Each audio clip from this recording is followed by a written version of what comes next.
Bonjour à tous et bienvenue dans cette première mini-conférence Parcoursup. C'est la première conférence d'une série de trois, donc je vais vous redonner un petit peu les dates, mais grosso modo on essaye de prendre contact avec vous au moment de l'ouverture des vœux, donc qui a eu lieu lundi. J'ai mis la deuxième conférence un peu plus tôt en février et puis la dernière qui sera début juin. Alors, l'idée, c'est déjà de commencer par vous présenter, enfin par vous redire plutôt, les dates Parcoursup. Alors, je me permets de vous dire, si jamais vous voulez m'interrompre en allumant votre micro, n'hésitez pas. J'ai aussi le chat que je regarderai de temps en temps, mais si vous voulez prendre la parole à l'oral, il n'y a aucun souci. Ne vous empêchez pas de le faire. Au contraire, c'est parfois plus pratique de discuter à l'oral, tous ensemble. Donc voilà, je vous ai remis les dates. Lundi, c'était l'ouverture et l'inscription des vœux. Donc on a eu les derniers chiffres de place, par exemple, qui sont tombés sur Parcoursup. Et puis la prochaine date, c'est la date du 12 mars. Et le 12 mars, c'est une date qui est hyper importante parce que c'est la date de clôture des vœux. Ça veut dire qu'on ne pourra pas faire plus de vœux.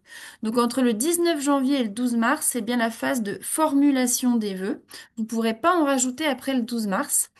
Par contre, vous n'êtes pas obligé de finaliser tous les dossiers le 12 mars. Ensuite, vous avez jusqu'au 1er avril pour terminer. Et il y a quelque chose qui est extrêmement important, c'est de bien faire la différence entre la formulation des vœux jusqu'au 12 mars et la confirmation des vœux jusqu'au 1er avril. Donc vous formulez des vœux, ensuite peut-être que vous n'aurez pas, il y en a un que vous aurez fait mais finalement vous ne voudrez pas le garder, eh bien vous confirmerez peut-être 9 vœux sur les 10 que vous avez fait, mais c'est hyper important de penser à confirmer les vœux avant avril. Ensuite, vous n'aurez plus qu'à attendre avec le 2 juin, ben, en fait le début des résultats, où vous serez peut-être pris d'office ou sur liste d'attente, mais dans tous les cas, à partir du 2 juin, les choses vont se débloquer. Je vous ai mis, hop, si j'y arrive, voilà, un petit rappel de nos dates de conférence. Donc là, vous voyez, on fait la toute première au niveau de l'ouverture des vœux et j'ai mis le 16 février la deuxième conférence. Alors, je l'ai mise un peu tôt, la clôture c'est le 12 mars, mais je l'ai mise le 16 février parce que dans cette deuxième conférence, je le redirai à la fin, je vous présenterai les mineurs de Passe d'Amiens. Et je me suis dit que c'était peut-être mieux de voir ça mi-février plutôt qu'à la toute fin.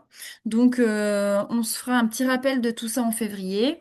Et puis ensuite, comme le 2 juin, on a le début des résultats, eh bien, on s'est mis une petite visio le 4 pour pouvoir un peu discuter de ça si vous avez des inquiétudes ou des questions là-dessus. Je me suis permise aussi de vous rajouter en dessous le fait qu'on va avoir le guide Parcoursup qui va bientôt être dispo sur notre site, donc sur alphaprépa.fr. Alors un guide Parcoursup, c'est si vous voulez un guide spécial Passlas que l'on fait pour vous faciliter un petit peu le travail. Il y a certains tableaux là que j'ai fait dans ma présentation et que vous retrouverez peut-être plus jolis parce que c'est pas moi qui les ferai mais que vous retrouverez dans ce guide et qui vous évite peut-être d'aller ouvrir toutes les pages que je vais vous montrer aujourd'hui dans la conf. Donc ce guide, juste là, il faut nous laisser le temps de le terminer parce que on vient juste d'avoir les chiffres, certains chiffres ce lundi. Et ensuite, il sera disponible dans documentation sur notre site internet. Donc je vous ai, ici, c'est le bandeau qu'on a en haut de la page internet et dans documentation, eh bien, vous pourrez retrouver parmi d'autres documents, par exemple, il y a notre brochure, mais il y aura aussi ce guide que vous retrouvez là. Donc déjà, première chose qu'on va voir aujourd'hui, c'est comment je fais concrètement dans Parcoursup pour rechercher des formations. Donc moi, ce que je vous ai fait, c'est que je vous ai fait des petites Je te captures s'il te d'écran. plaît. Je vous ai fait des petites captures d'écran pour que du site Parcoursup pour vous montrer un petit peu. Donc là, on va commencer par la recherche de formation PASS. Donc vous voyez que vous avez la carte des formations qui est dispo dans Parcoursup. Dans Rechercher une formation, quand vous mettez PASS dans la ville d'Amiens, vous cliquez sur Rechercher, vous avez quatre formations qui ressortent. Ok? Ces quatre formations, je vous les ai mises en fait sur le côté. Il y a quatre formations parce qu'à Amiens, il y a quatre mineurs qui vont avec le pass. Donc on va avoir le pass mineur sciences, mineur psycho, mineur philo, mineur sciences du soin. Par contre, pour obtenir les antennes, eh bien je vous invite à écrire pass Boulogne-sur-Mer, passe Dunkerque et passe Lens, si vous voulez tomber sur la fiche de la formation de l'antenne. OK? Une autre chose qu'on voit ici, c'est que vous voyez cette année, alors vous avez la capacité d'accueil, hein, ça a toujours été le cas, mais vous avez aussi, ça c'est nouveau cette année, le détail des taux d'accès par bac. Alors là, si vous regardez formation par formation pour les mineurs d'Amiens, c'est uniquement des bacs généraux qui ont accès, d'accord? Avec des taux d'accès différents, mais en tout cas, il y a toujours 0% de bac technologique et 0% de bac professionnel. Mais on verra, je vous ai fait des récaps, que c'est pas la même chose dans les antennes et c'est encore différent pour les LAS. Donc, dans votre recherche de formation, pensez bien à mettre pass et la ville de chaque antenne pour tomber sur tous les passes qui dépendent de la ville d'Amiens. Alors, la même chose hein, pour les LAS. Les LAS, vous savez qu'il y a des LAS à Amiens et il y a des LAS aussi dans les antennes. Donc, pour les LAS d'Amiens, j'ai fait exactement la même chose. Donc, j'ai tapé LAS à Amiens, je suis tombée sur 4 formations. Alors, en fait, l'année dernière, il y en avait 5. Et vous voyez que cette année, petite différence, il y a la LAS Philo d'Amiens qui a disparu. Voilà, donc on a perdu la LAS Philo, donc il n'en reste plus que 4. La LAS Sciences pour la santé, ou LAS SPS, la LAS Psycho, la LAS Sciences de la vie et de la terre, et la LAS TAPS. Voilà les 4 possibilités. Mais en tapant LAS avec chaque antenne, ben vous allez voir, vous pouvez tomber sur les LAS de Lens, il y en a 3, une LAS à Soissons, une LAS à Boulogne, la LAS droit, 2 LAS à Calais parce que la LAS maths a été supprimée cette année, et puis 2 LAS à Dunkerque, physique, chimie et STAPS. Et donc, pensez bien à mettre vraiment les deux parce que c'est pas parce que vous mettez LAS Amiens que les antennes sortent systématiquement. Donc, il va falloir faire cet effort parfois d'aller taper la ville. Ensuite, je vous ai remis un tout petit mot sur les critères d'analyse. Alors, les critères d'analyse, euh, vous pouvez les avoir en fait dans comprendre les critères d'analyse. Quand vous cliquez sur la fenêtre de la formation, vous avez ce petit bandeau qui est là. Alors, découvrir la formation, ses caractéristiques, vous pouvez le faire, hein, ça vous donne un peu de détails sur la LAS ou sur PASS ou sur les mineurs. Et puis ensuite, dans comprendre les critères, bah, vous allez voir qu'en fait, c'est comme l'année dernière, il n'y a pas de changement là-dessus. C'est-à-dire que vos résultats scolaires vont compter à 70% bah, en fait, on va dire dans votre dossier. Donc en fait, les notes de première et de terminale vont compter pour 70%. Et puis le reste, c'est ce qui sera noté, on va dire, sur la fiche à venir par votre lycée, votre façon de travailler, votre savoir-être, votre motivation. Donc en tout cas, ce que vos profs disent de vous et ce qui va être écrit dans la fiche à venir compte ici pour cette partie-là. Vous avez un petit peu de détails si vous le souhaitez, avec des critères qui sont dits comme essentiels et des critères qui sont dits comme importants. Et vous voyez que dans les critères essentiels, bah, c'est bien les résultats scolaires, avec les notes dans les disciplines scientifiques, notamment physique, chimie, SVT, maths, aussi le bac de français, par exemple. Et puis, en élément important, eh bien, c'est le reste, hein, c'est ce qu'on a dit. Donc, par exemple, votre méthodologie de travail, votre autonomie, votre implication, votre motivation avec la lettre de motivation. Mais tout ça, c'est chaque point qui compte pour 10%. Et donc, je vous rappelle, c'est 70% pour les résultats, pour les notes, avec un accent sur les matières scientifiques notamment. Donc voilà pour les critères d'analyse, vous pouvez aller les voir formation par formation, là où je vous ai montré précédemment. Maintenant, dans Parcoursup, il y a un onglet qui est sympa, c'est les chiffres clés. Donc là, on prend par exemple, alors j'ai cherché, j'ai mis Pass Amiens et je vais aller ouvrir la formation Pass option sciences. J'ai choisi celui-là parce que c'est la plus grosse capacité d'accueil qu'on ait. C'est 600 places à Amiens. Donc, et là, vous voyez qu'il y a 50% de taux d'accès, mais c'est uniquement des bacs généraux. Quand vous ouvrez cette fiche-là, vous avez toujours votre petit bandeau. Vous voyez tout à l'heure, on était dans les critères d'analyse des candidatures. Bah, cette fois-ci, je vais aller dans visualiser les chiffres clés de la formation. Et là, j'ai pas mal d'informations qui sont assez intéressantes. Tout d'abord, je vous ai mis, alors c'est plutôt en bas de la page dans Parcoursup, mais moi j'ai choisi de le mettre ici. Vous avez déjà le fait qu'il y a une action particulière qui est mise en œuvre pour faciliter l'égalité d'accès dans l'enseignement supérieur. À savoir que cette année, pour ce pass, eh bien, vous allez avoir 15% minimum des places qui seront réservées aux lycéens boursiers. Ça veut dire que si vous êtes boursier, eh bien, vous allez candidater pour la totalité des places qui sont disponibles. Par contre, si vous êtes non boursier, eh bien, vous candidaterez pour une partie des places qui sont disponibles puisque 15% seront réservées aux élèves boursiers. Aussi, vous avez, alors vous vous posez souvent, enfin j'ai souvent la question de bah, si je veux aller faire mon pass dans une autre ville, mais que moi je dépends d'Amiens. Et alors, en tout cas, vous voyez que pour ce qui est de l'université d'Amiens acceptera maximum 5% de candidats hors secteur. Et c'est vraiment le cas dans beaucoup de villes. Donc oui, il y a une chance de pouvoir aller faire son pass dans une autre ville, mais elle est nettement moins importante que si vous candidatez dans dans la fac de votre académie. Alors, dans cette même page des chiffres clés de la formation, vous pouvez voir que l'an dernier, il y avait 600 places offertes. Ça n'a pas changé. Cette année, c'est pareil. Et il y a Et- 4300... Excusez-moi, est-ce Oui, que je peux poser une petite question là oui, sur bien le sûr. point précédent? Qu'est-ce qui définit l'académie? Est-ce que c'est l'établissement dans lequel l'élève a été scolarisé ou est-ce que c'est la résidence ou les résidences des parents qui définissent Alors, l'académie? ouais, c'est une bonne question et la question, elle est souvent posée. Elle a été reposée à la conférence du Salon de l'étudiant. En fait, ce qui fait foi pour le côté comme adresse, c'est l'adresse des parents. Donc, vous pouvez, et ils ont même dit que en cas de parents séparés, si les deux parents vivent dans deux académies différentes, ce qui arrive parfois, peuvent être frontaliers entre deux académies, et bien dans ces cas-là, l'élève aura autant de chances dans les deux académies. Donc, c'est l'adresse de résidence. Et donc, de fait, excusez-moi également, par exemple, les élèves qui sont scolarisés sur Montreuil-sur-Mer, nous dépendons, nous, de l'Académie de Lille à la base.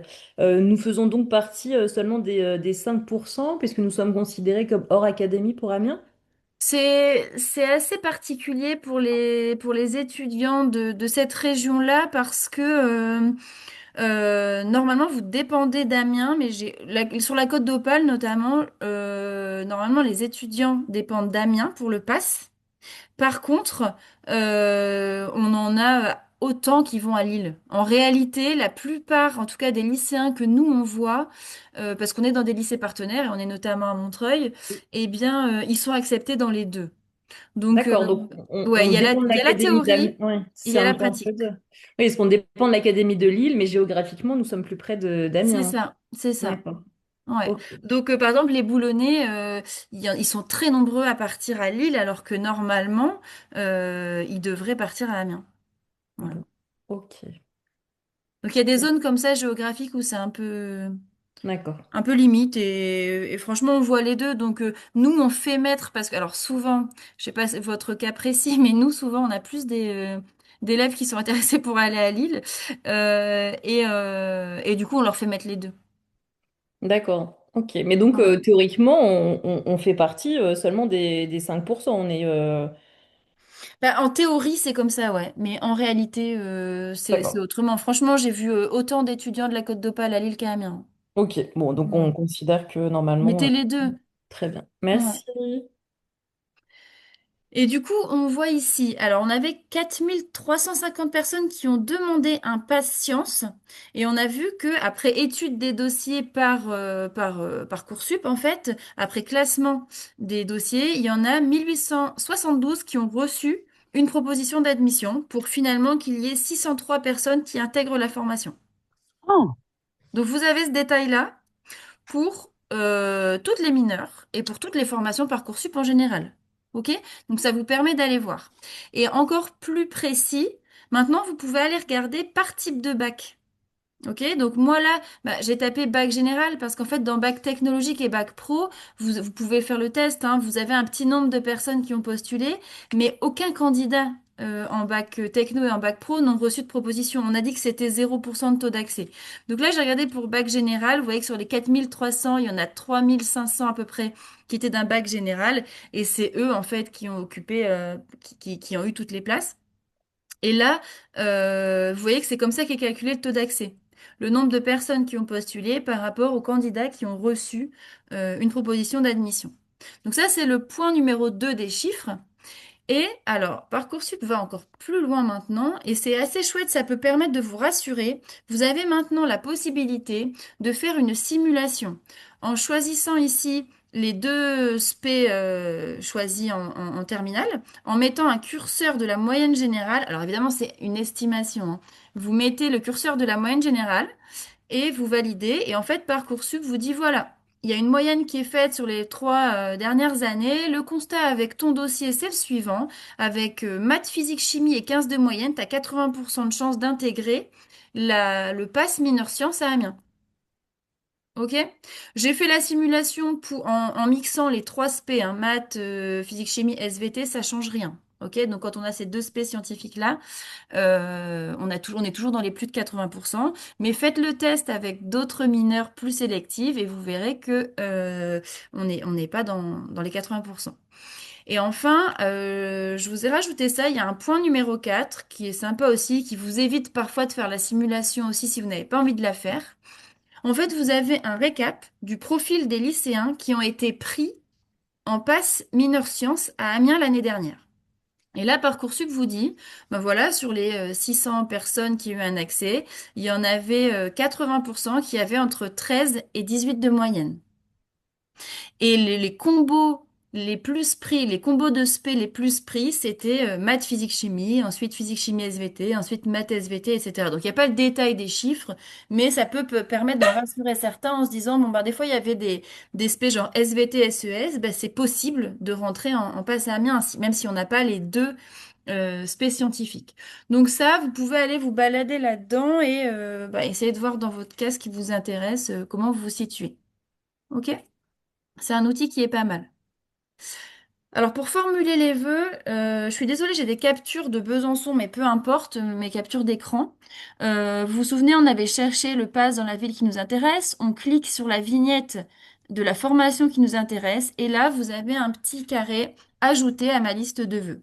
Et c'est ce que vous allez devoir faire avant le 12 mars. Donc, c'est ajouter à votre liste de vœux bah, ceux qui vous intéressent. Et ensuite, hop. Voilà, ça vous donnera une page qui ressemble à ça.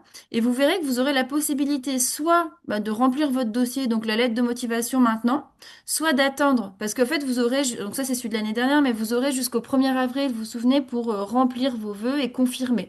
Donc là, vous pouvez tout à fait choisir un vœu, dire moi je compléterai mon dossier plus tard, et puis j'enregistre.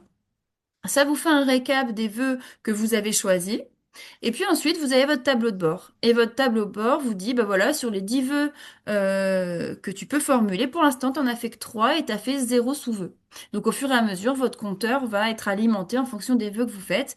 Et là, je vous ai remis, faites attention, il faudra penser à confirmer vos vœux. Là, le travail n'est pas fini. Là, on a formulé son vœu. Il y a une deuxième étape qui sera de compléter son dossier. Et une fois que ce sera fait, on confirmera le vœu pour dire, bon, ben, c'est bon, je suis sûre, je veux postuler à ça. Si on ne confirme pas les vœux, eh bien, après le mois d'avril, le vœu est annulé. OK? Il ne se confirme pas automatiquement. Donc, il faut vraiment penser à cette étape-là, mais je vous le redirai aussi à la conférence numéro 2. Alors, juste un petit rappel. Dans notre cas à Amiens, voici l'histoire des vœux. Alors, vous avez 10 vœux et 20 sous-vœux au total de disponibles. Passe à l'université Picardie-Jules Verne, c'est un vœu. Ensuite, que vous choisissiez des mineurs ou des antennes, ce sont des sous-vœux.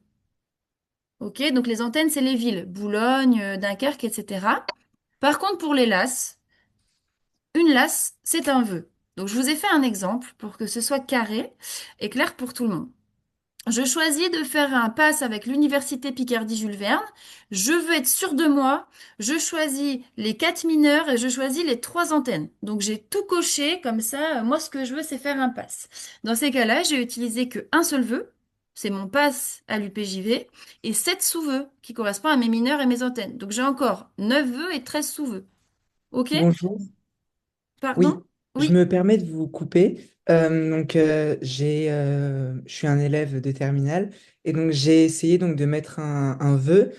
J'ai exactement fait ça. Donc j'ai mis la passe à Amiens avec les 4 mineurs et les 3 Ouais. antennes.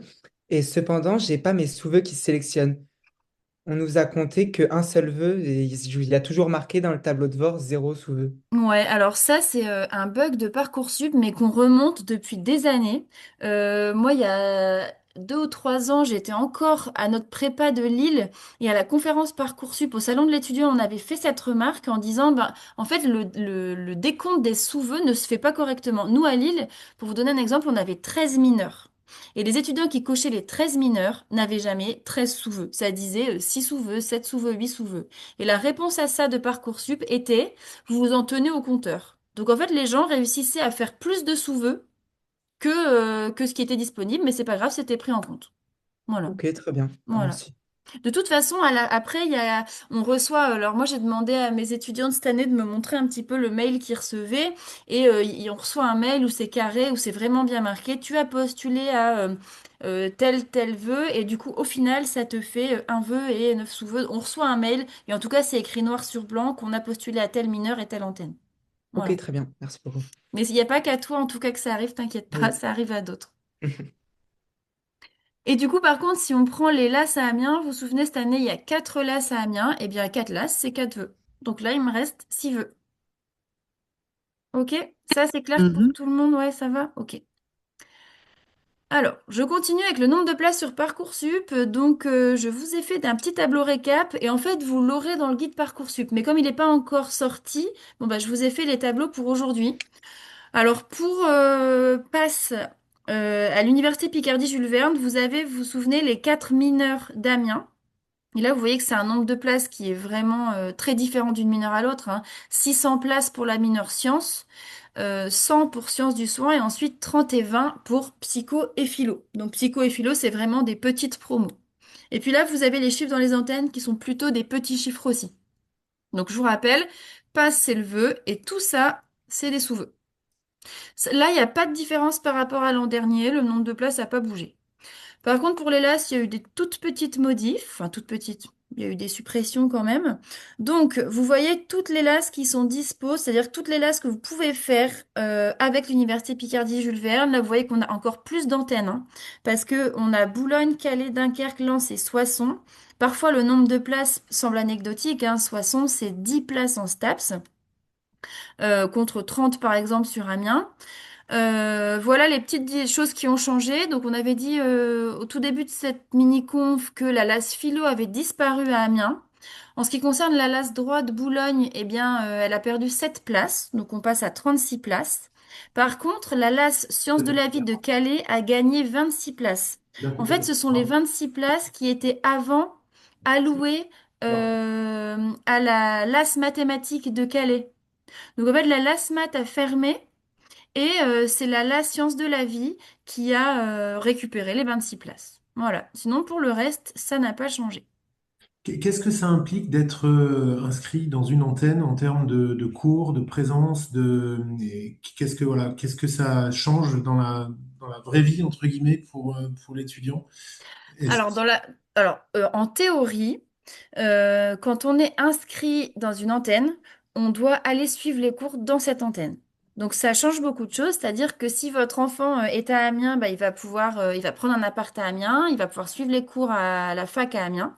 S'il est pris à Boulogne, on parle de passe là, hein. Ouais, s'il est pris à Boulogne en passe, par exemple, donc je vais revenir sur la diade d'avant, sinon on va se mélanger. Je vous ferai les lasses après. S'il est pris à Boulogne, dans l'antenne de Boulogne pour son passe, la théorie veut qu'il aille vivre à Boulogne. Et à Boulogne, à l'Université Littorale Côte d'Opale, c'est la fac de Boulogne, vous avez un amphi réservé au pass dans lequel sont retransmis en direct les cours d'Amiens. Donc on n'a pas le prof en vrai qui est là, c'est la différence, mais on a la retransmission en live du cours. Ok? C'est la théorie, parce qu'en pratique, moi j'ai des étudiants qui restent vivre à Amiens en fait.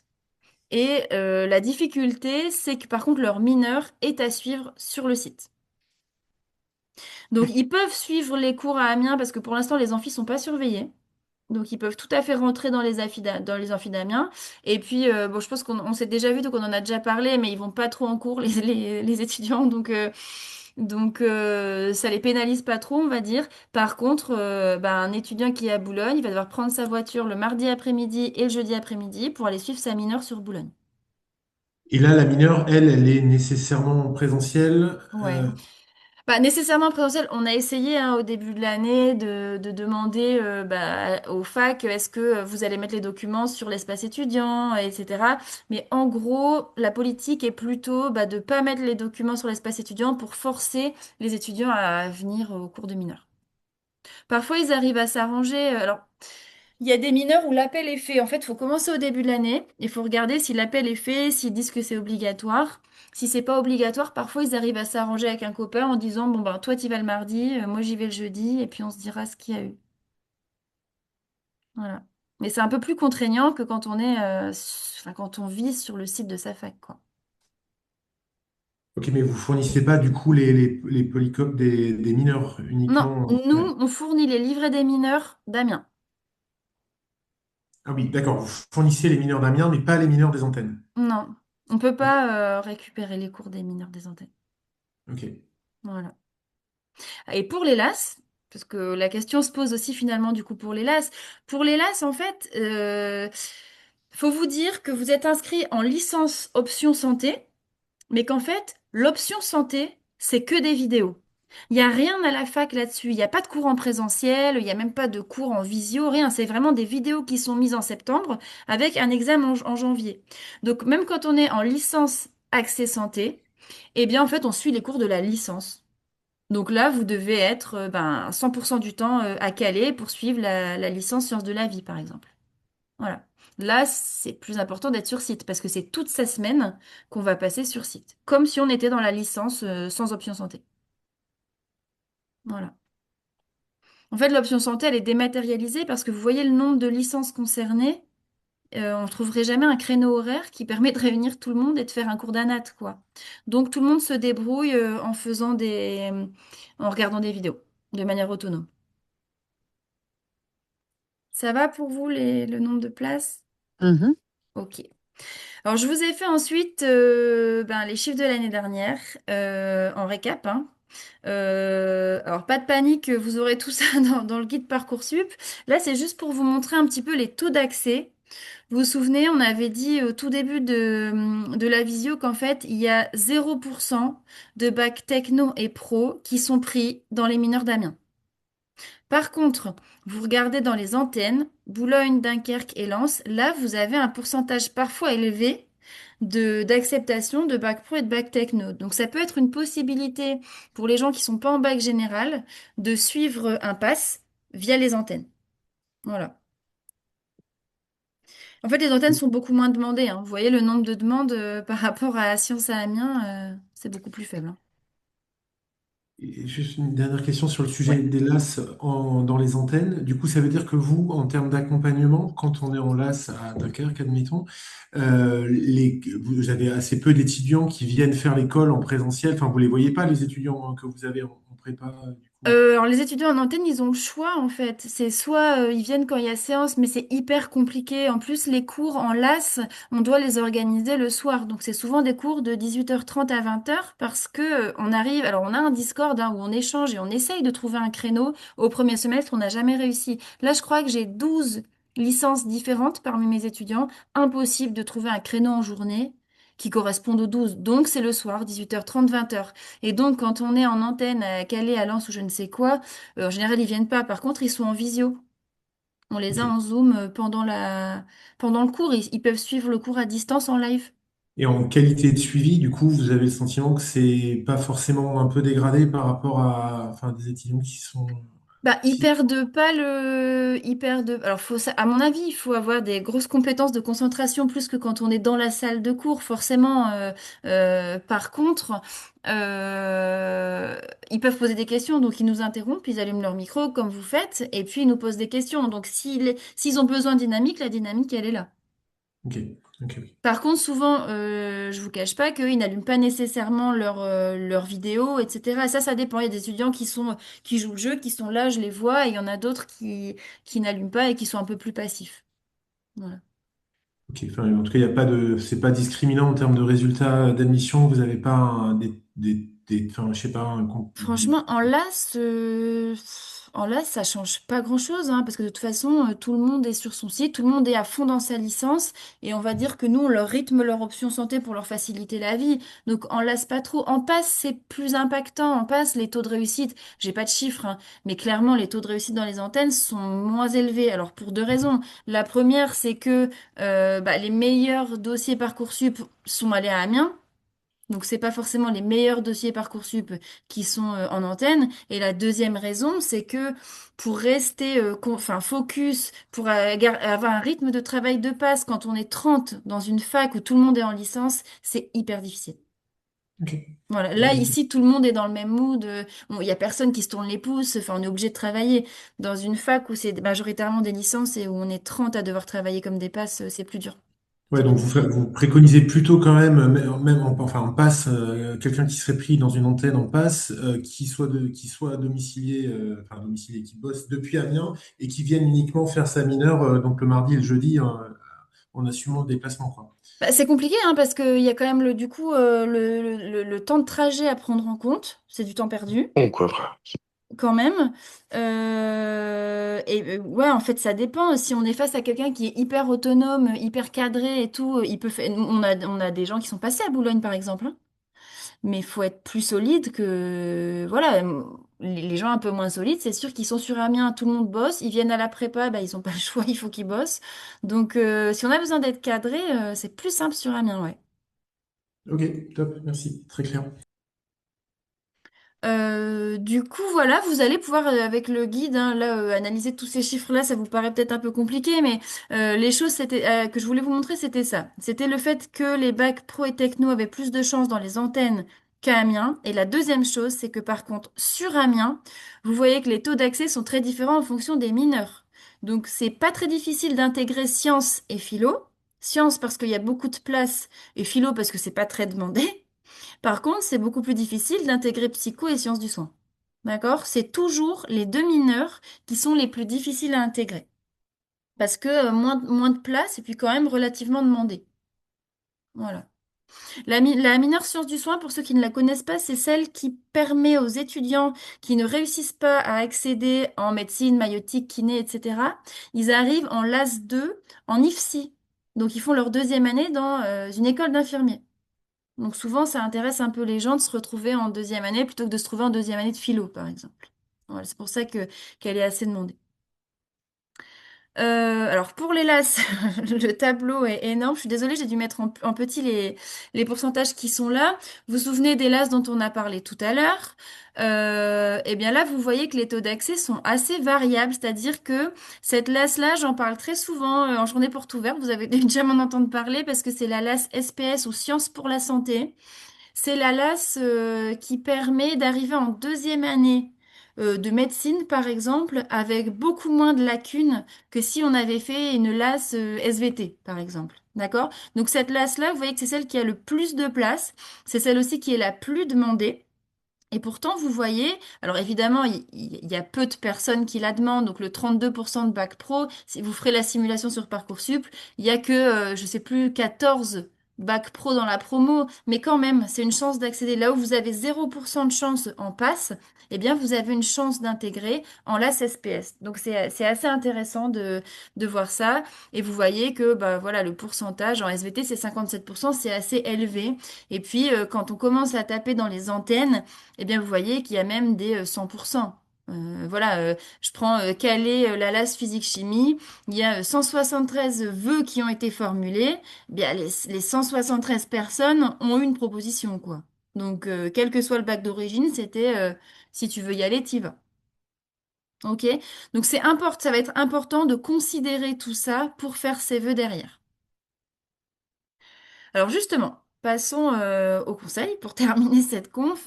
Les conseils, c'est de mettre toutes les mineures de passe à Amiens. La conférence numéro 2 qu'on fera le 16 février, justement, on va parler de ces mineurs de passe et on reparlera de la mineure finalement. Est-ce que c'est un risque de prendre une mineure que j'aime pas, etc., etc. Ça, on en reparlera à la conf 2, mais l'idée, c'est, vu que c'est des sous-vœux, mettez toutes les mineurs de passe d'Amiens. Ça fait 4 sous-vœux. Deuxième conseil, mettez des LAS. Et je vous ai mis la LAS Sciences pour la santé parce que pour moi, c'est vraiment une bonne LAS. Personnellement, encore une fois, ça n'engage que moi, hein, ce que je vais vous dire, mais c'est pour que vous sentiez le truc. Moi, je préférerais faire une LAS SPS à Amiens que faire un pass dans une antenne, par exemple. Ok, donc faut se poser ces questions-là. Entre quelqu'un qui a un pass à Boulogne et une LAS SPS à Amiens, vraiment, ça se discute, quoi. Donc, mettez cette LAS-là et mettez-en d'autres, évidemment, parce que vous avez vu que le taux d'accès est pas forcément évident. Et puis, posez-vous la question quand même de mettre une antenne, parce qu'il y a des taux d'accès qui sont très importants dans les antennes. Et enfin, le dernier conseil, c'est choisissez aussi des formations non sélectives. Donc, il va falloir aussi se mettre à la recherche. Alors, même si on veut être médecin depuis la nuit des temps, bah oui, mais il faut quand même te poser la question. Si jamais tu n'accèdes pas à PASS ou LAS, qui sont des formations sélectives, eh bien, il va falloir que tu choisisses des formations non sélectives, donc des licences, par exemple. Tout ça, c'est dans l'idée de partir de je mets mon vœu, s'il est très sélectif, mon vœu numéro un, mais après, je mets aussi des choses pour aller vers le pas sélectif du tout. OK? Et l'indicateur de ça, c'est le taux d'accès. Donc, vous allez aller voir ce petit pourcentage, vous allez faire des simulations, etc. Enfin, la dernière chose que je voulais vous dire, c'était que Parcoursup a mis en place un numéro vert pour vous accompagner. Il faut vraiment pas hésiter à appeler parce qu'ils sont vraiment, enfin en tout cas l'année dernière, pour ce que j'en ai su, ils ont été super sérieux sur le suivi. Ils ont une vraie équipe à votre écoute. Donc en cas de cas particulier, en cas de soucis dans vos documents, vous pataugez un peu sur la plateforme et tout, n'hésitez pas à les appeler parce que ils ont vraiment fait un truc sérieux derrière. Donc profitez-en, ça vaut le coup de l'utiliser quand on est perdu. Voilà. Bah, écoutez, moi, ce que j'avais à vous dire pour terminer, c'était n'hésitez pas à aller vous promener. Vous voyez, je vous ai montré un petit peu tous les onglets, les chiffres et tout. Allez faire la balade par vous-même. Pareil pour les LAS, c'est sympa de vous poser la question. Bah, c'est cool, je suis dans une LAS SPS, mais ça m'amène vers quoi? Si jamais j'intègre pas médecine, par exemple, je vais continuer en licence 2, en licence 3 et après. Eh bien, ça, c'est des réponses que vous avez aussi dans Parcoursup. Donc n'hésitez pas à voguer de page en page pour aller avoir ces réponses-là. La deuxième chose, c'est n'oubliez pas de télécharger le guide Parcoursup où vous retrouverez les tableaux que je vous ai montrés. Si vous avez des questions, je vous en prie, que j'ai vu J'ai votre peut-être une micro question ouverte. Ouais. complémentaire malgré tout sur la lettre de motivation. Est-ce qu'elle a véritablement un impact? Est-ce qu'on sait si Amiens il la regarde, il la lise, ou est-ce que c'est vraiment très très marginal? Et, euh, et voilà. Est-ce qu'il vaut mieux une lettre très formelle faite par ChatGPT qui n'est pas du tout personnalisée, voilà, ou est-ce qu'il vaut mieux un truc un petit peu moins parfait, mais qui transpire la sincérité et puis le Alors, travail passé? sur la question, est-ce que c'est lu? Je suis dubitative sur le fait que quand il y a 4300 demandes, ils aillent lire les 4300 lettres de motifs. Moi, j'y crois pas à la lecture des lettres de motifs, sincèrement. Par contre, évidemment, je mets. Alors, il y a une grosse légende, hein, il y en a qui ont mis des recettes de cuisine et qui ont été pris en passe et tout. Moi, je le tenterai pas, personnellement. De toute façon, la motivation, vous vous souvenez, dans les critères d'analyse, c'était 10%. C'était 70% les notes et 10% la motivation à travers la lettre de motivation. Moi, cette lettre de motivation, je la ferai tout de même sérieusement, sans y passer 4 jours. Alors, entre une lettre rédigée par ChatGPT et une lettre, somme toute, un peu plus maladroite, mais faite soi-même, clairement, c'est le choix 2 qui prime. On écrit sa lettre tout seul. En terminale, on est quand même capable de rédiger sa lettre sans utiliser l'IA. Euh, Ce que dit la fac, c'est que de toute façon, ils ont des détecteurs d'IA. Je sais pas ce que ça vaut, mais en tout cas, le message de la fac est clair. Ils préfèrent une lettre de motivation un peu naïve ou maladroite que, un truc où tout le monde aura la même. Donc eux, ils mettent en garde en disant, vous savez, l'intelligence artificielle, ça va vous écrire tous la même lettre, donc on va très vite le voir, etc. Voilà. Surtout dans les lettres de motivation, la seule chose, alors la lettre de motivation, faut parler de vous, faut dire aussi ce que vous avez fait pour vous renseigner sur les différentes formations. Donc j'ai participé aux journées portes ouvertes, j'ai fait des salons de l'étudiant par exemple dans plusieurs villes, ça c'est important de le mettre. Par contre, ne parlez pas des prépas. Ne parlez pas des prépas privés, c'est pas quelque chose qui est un plus, c'est même plutôt un moins pour la fac. Donc si jamais, quand même, ils lisaient les lettres, évitez de parler des prépas. Par contre, si vous suivez des cours, mais ça, ce sera mis dans la fiche à venir. En général, vos lycées, si vous êtes dans des lycées partenaires ou que vous suivez des cordées dans votre lycée sur la santé, ça, ce sera mis aussi. Vous pouvez le remettre dans votre lettre de motif, mais ce sera dans votre fiche à venir aussi. Et ça, c'est plutôt bien vu. Par rapport aux fiches à venir, ce sont les lycées qui automatiquement les renseignent Oui, dans les dossiers? oui, c'est remonté les notes et les fiches à venir, c'est remonté du lycée. D'accord, donc ils font ça avant la date clôture pour que ça soit complété sur la plateforme? Ouais, c'est ça. Alors, ce qu'ils disent aussi, c'est souvent, ben, relisez. Et puis, si jamais vous voyez une erreur, bah, c'est au lycée, par exemple, une erreur d'adresse ou d'adresse mail ou je ne sais quoi, il faut la faire remonter, au lycée pour qu'ils puissent corriger. D'accord, merci. À vous, vous avez été nombreux, c'est chouette, ça fait plaisir. Merci beaucoup, à bientôt.